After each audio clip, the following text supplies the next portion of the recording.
Hey guys, today I'm going to show you how to make my favorite snack in the entire world. And if you know me, you know that that's popcorn. I've been making it my entire life from scratch. So I'm going to show you all the tips and tricks to make the best popcorn at home. It's not just for microwaves, you can make it on your stove. I'm seriously blown away by how many people didn't know that you can actually make popcorn in a pot. It's the original way of making it, and it's super easy. You only need popcorn, extra virgin olive oil, a bit of salt. I like the finer salt because it sticks to the popcorn a little bit better. I use nutritional yeast in mine too. If you don't have this in your house, I suggest trying to find it. It's great in salad dressings and on other things as well. And then you want a paper grocery bag as well. I'll explain why we want the paper grocery bag in a little bit. So with your pot, you want a nice thick bottom pot that has a tight fitting lid because we don't want the steam to escape. So bring the pot up to high. And when I talk to people about popcorn, I always suggest getting comfortable with one popcorn pot. You want to create some consistency because after you make this, you're going to be wanting to make it every weekend and every movie night. So get used to that popcorn pot, how much popcorn it takes, and the noises that it'll make, which you'll see.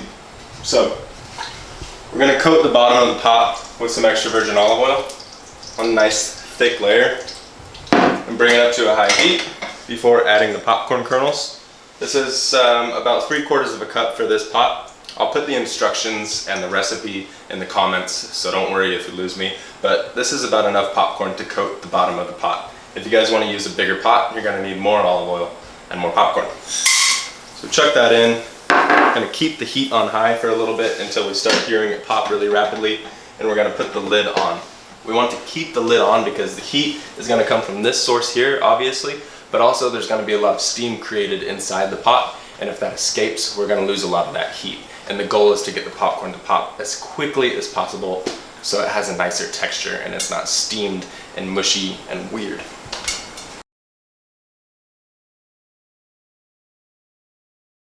Okay, so we're keeping this on a very high heat and not touching it until we start to hear the corn kernels pop a little bit faster, which is what we're hearing right now. Then you can start to shake it a little bit. So put your hand on the lid so you don't lose the lid while you're shaking it, and without removing it from the heat, just give it a few shakes. Doesn't need too much. Once this popping actually starts to slow down, that's when we're going to remove the lid and turn the heat off.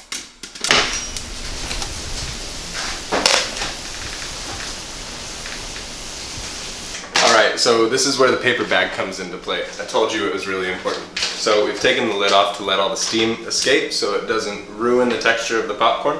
We're going to carefully dump the popcorn into the paper bag.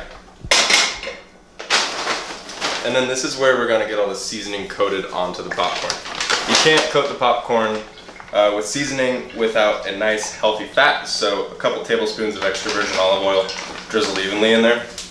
A couple big pinches of salt. Again, I'm using a finer salt so it sticks to the popcorn. And then a few pinches of nutritional yeast. This is where you can add some other spices too. Sometimes I like to use different seasoning salts, garlic powder, fresh cracked black pepper, or a bit of harissa, whatever you want to use. Chuck it in there, close the bag, and give it a shake.